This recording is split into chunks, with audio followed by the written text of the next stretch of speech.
Hello, everybody, and welcome to the Politics Lab on YouTube. My name is Bill Muck. I'm a professor of political science at North Central College, and I'm joined, as always, by my colleague and best friend, Dr. Phil Barker, who's a professor of political science at Keene State College. Hey, Phil. Hey, Bill. Merry Christmas. Happy New Year. All that stuff. Same to you, and happy pardon. You got a pardon from Trump, I right? did in my stocking. Yep. That's right. So in this short little video today, we're going to break down all of what you said. There were 41 pardons over the last couple of days from Trump to all sorts of people, including Roger Stone, Paul Manafort, Jared Kushner's dad, a bunch of Blackwater guards who carried out a massacre of Iraqi civilians.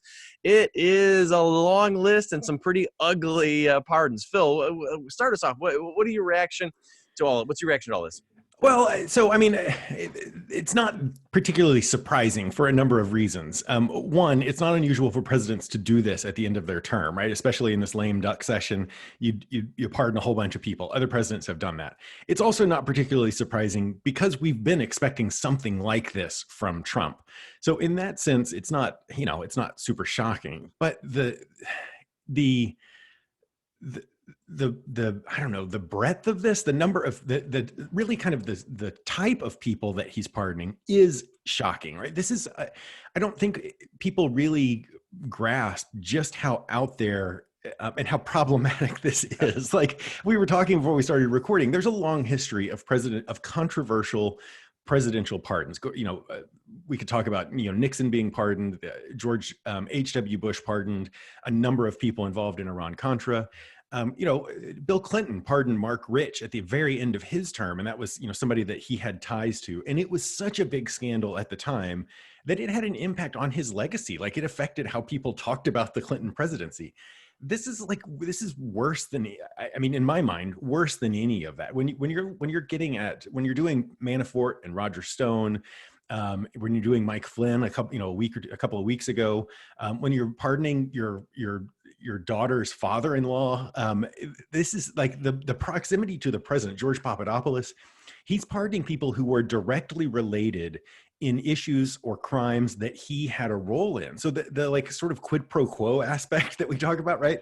People keeping silent and getting a pardon for that. This should be in any other president, this would be a massive, massive scandal. It would be, in my mind, this is an abuse of power. This is an impeachable offense. If we weren't a couple of weeks away from his term being over, and if we weren't at the end of an insane presidential administration so full of like corruption and sort of previously unheard of things, I think this would be the only thing people were talking about.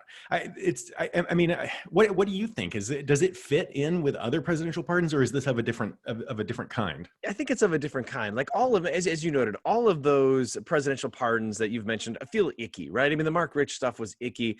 George H.W. Bush, there has been a ton of attention, with the Iran-Contra. Those were bad. This is of an entirely different scale, though. And as you noted, it's all people who are connected to Trump. A majority of these, I mean, almost all of them are people who are connected to him. And it speaks to this potential of obstruction of justice. I mean, Trump absolutely has the right to do this. He has the power. The Constitution gives him that right. But the founders never intended for the pardon power to be exercised this way, to be granting pardons to your buddies, those close to you. And let's be honest, those connected to the Mueller investigation who kept quiet.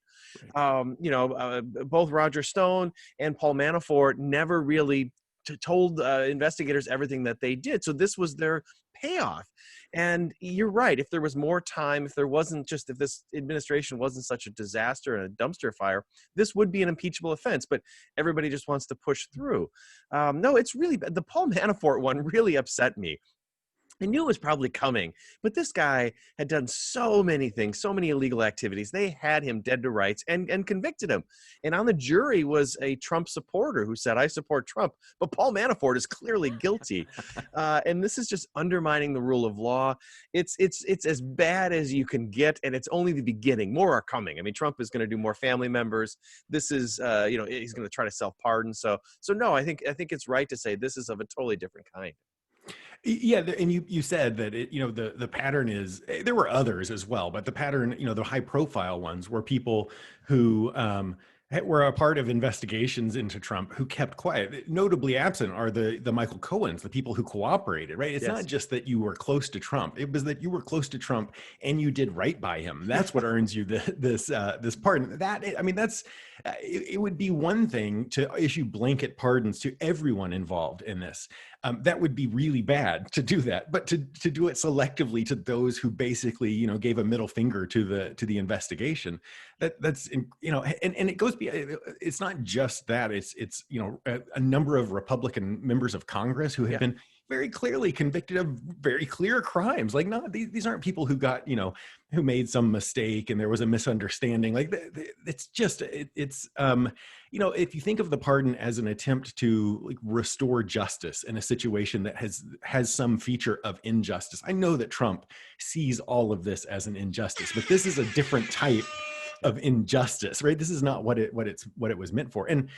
And you're right. I mean, we've got a little over 3 weeks left of the Trump administration, unless he, unless he somehow Right. manages to not leave office. But yeah, so 3 weeks. And you're right. There's going to be, there's already been rumors of, I'm sort of surprised that Rudy Giuliani, who's been pushing for one, wasn't in that list. I'm sort of surprised that his kids weren't on that list. Maybe he's saving those for the Right. last minute. He's likely going to try to pardon himself, I imagine. Yeah, it's bad. It's as icky as it sounds, it's worse, right? I mean, Yeah, sometimes we get caught up in these partisan circles, but this is it's just bad. And was it Ben Sass said this was rotten to the core, a Republican senator, and he's right. This in another time there would have been a very different reaction to it. And the idea, you're right, the idea of a pardon is to address injustice, that the court system did something, and there are thousands of people who are real candidates for a legitimate pardon. right. None of those people are being considered by Trump. It's all cronies and people close to him.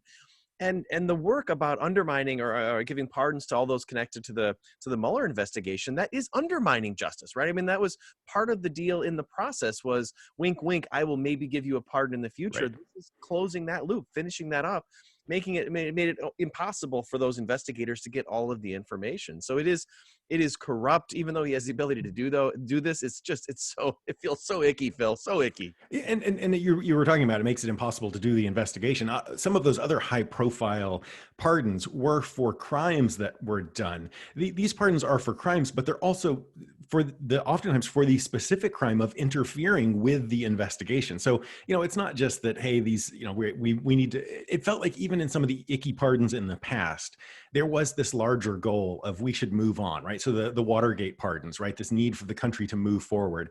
I don't know that was the right thing to do, but it felt like the motivation might have been, correct. It's very clear that what the motivation is. There's nothing about moving the country forward here. This is, if anything, driving it's making the situation worse as opposed to improving it. The only good thing that may come from this is that we're going to see Congress likely weigh in to try to think about pardon reform. I mean, they can put certain restrictions on this. They can't take the power away, but they can manage it. And also, if Trump does a self-pardon, which I would be shocked if he doesn't, that'll get tested by the courts and it'll work its way up to the Supreme Court. And then the court will finally weigh in. Most everybody says you can't self-pardon, Right. but the Supreme Court will get a chance to answer that question. So that will be useful as well. Because as we've said on the podcast so many times, this is precedent. These are new norms that a president is trying to establish. And if a president can just engage in criminal conduct and then pardon everybody close to it, not a real good democracy at that point. Right. So, There's interesting follow-up questions. We've gone over time, but at some point in the future on this or on the podcast, we should talk about, what happens next. So not the Trump self-pardons, but when Biden's in office, does he follow the Ford, model of pardoning Nixon? Does he try to move the country forward? Does he stay out of it? Does he push for investigations? It's an interesting question, and it would be fun to talk about. It is, and we have to do that. And I saw somebody write this weekend saying that if Trump tries to self-pardon, that Biden could try to unpardon that pardon. And I don't think the legal, the landscape is clear there. But the courts are gonna weigh in, and it should be fascinating. So we will come back to this. Well, if you enjoy these videos, please subscribe and follow us on YouTube. As always, check out the podcast on Wednesdays on all of the all the iTunes and Spotify. It's everywhere. So follow us there. All right, Phil, we'll see you on Wednesday. See you on Wednesday, Bill.